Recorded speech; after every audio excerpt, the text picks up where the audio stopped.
The Invincible War is hilarious. Let me explain how. Imagine, you're Angstrom Levy.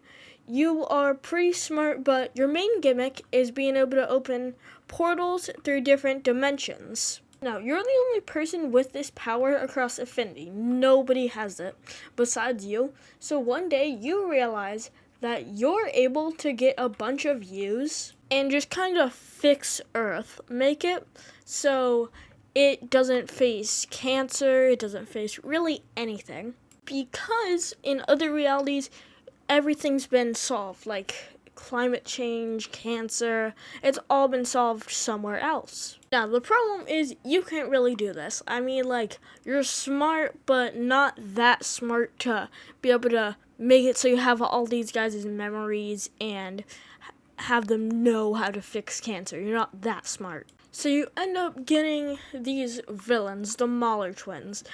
Now, also with your power, you're able to get multiple of them. And the reason why you're choosing them is they're pretty smart, and plus their whole gimmick is being able to clone each other. So they're practically immortal. Anyway, so eventually you go out with this plan. You get a ton of Mahler twins, break out the Mahler twins from your reality, and do everything that you need to do for preparation.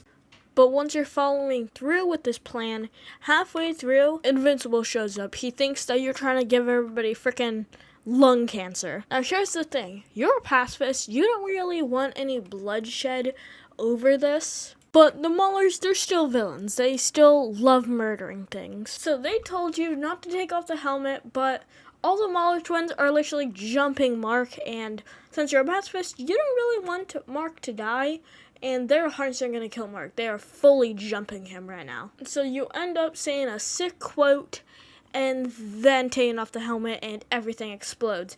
Besides, your pair of the Mahler twins and you somehow. But that isn't very good, because now all of your thoughts and the other thoughts, they're scrambled together. And the only thing that you remember is the explosion and Invincible. But bad thing is, all of the angstroms that you got just really hate Invincible. Like, inside their realities, he turned evil and took over the planet with his dad. So now, you're practically insane. Your frontal lobe is just destroyed. Like, you look hella ugly now.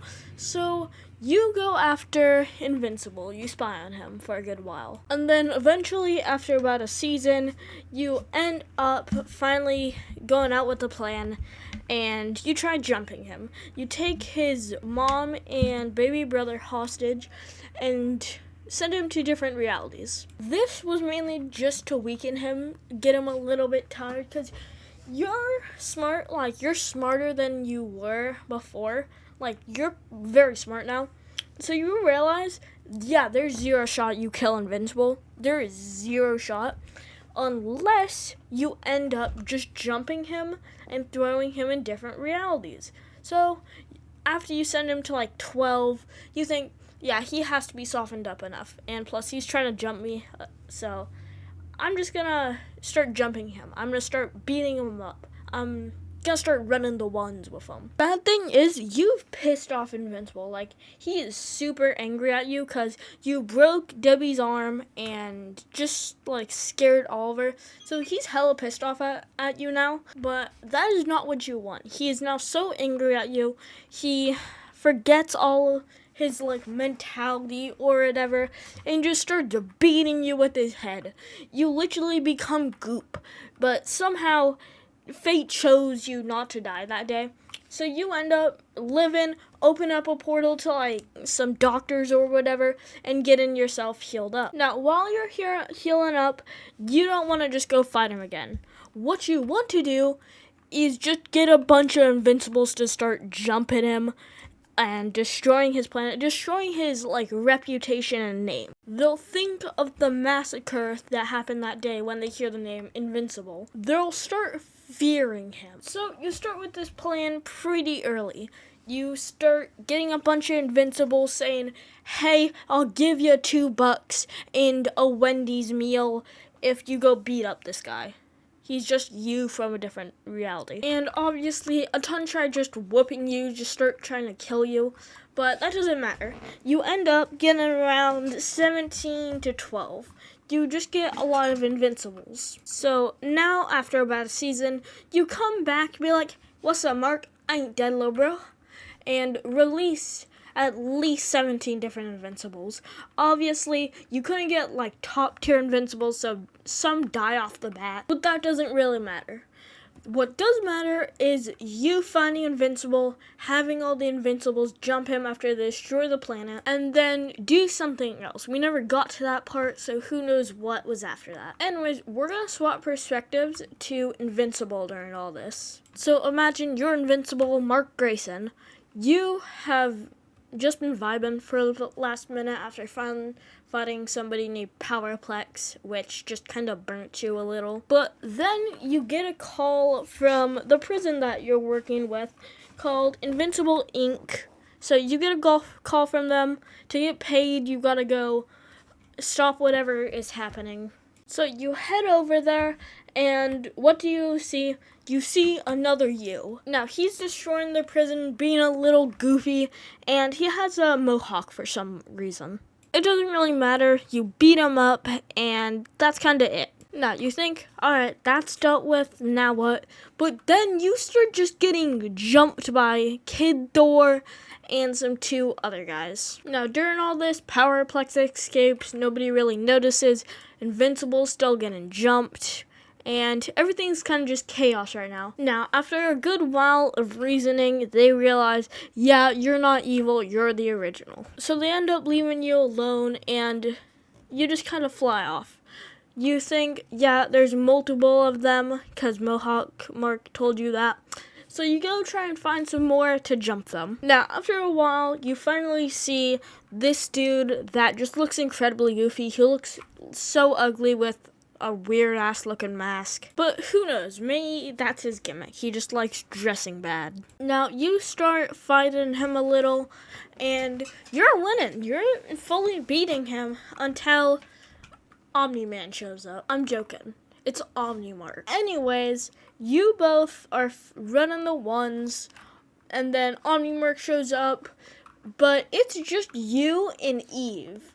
You both were jumping the Mask Mark, but now there's Omni-Mark. Omni-Mark is way stronger than that dude, and there's 2 Invincibles. Mark could probably take on like 1.5 of the masked ones, but Eve, she's kind of weak. She can't really do anything against them. And then you and Eve are getting smoked. You guys are getting fully jumped because Omni-Mark is fully carrying. Like, Masked Mark is doing pretty much nothing. So you think your guys are probably gonna die. Like, it's most likely until Sea Salt shows up with his Reaniman. So the Reaniman just start jumping both of them. You think, yeah, they probably died. You don't really want to stay around and check because there's still like 10 different Invincibles doing stuff. So you'll end up going and looking for more Invincibles. You don't really find any notable ones, but it doesn't really matter. Because Angstrom has now said that it's done. You've destroyed his crib enough. Go head back and find Invincible and bring him to me. I want to beat him up myself. So all of the variants are like, no. Like, you promised us a Wendy's meal, alright? We want our Wendy's meal. You don't really want to give them a Wendy's meal, so you just send them to a different reality. So now, you know, that's over. I'll just find Mark myself. But Mark actually comes to you because Cecil was like, hey, yo, Mark, Angstrom outside. He was talk to you. So you see Mark finally, and everything just keeps flooding into your mind. Him exploding you, him murdering your family, him just kind of conquering Earth. Now, you know, you're still no match for Mark. Like, you are gonna lose to him if you fight one-on-one. So you do a one-piece Blackbeard. You start playing a little bit dirty. By a little bit dirty, I mean summoning 500 freaking flying eyes. Now, you think this is gonna be an easy dub. Like, he's getting fully rocked by the freaking flying eyes, but he can somehow kind of fly through them. Like, yeah, they're not strong, but there's so many who thought, yeah, he probably can't beat this. But sadly, after you send like 15 waves and try and put him through portals, it doesn't work. He gets through it, and he has you up to the throat, but you know he still has a moral code, and you haven't fully pissed him off yet.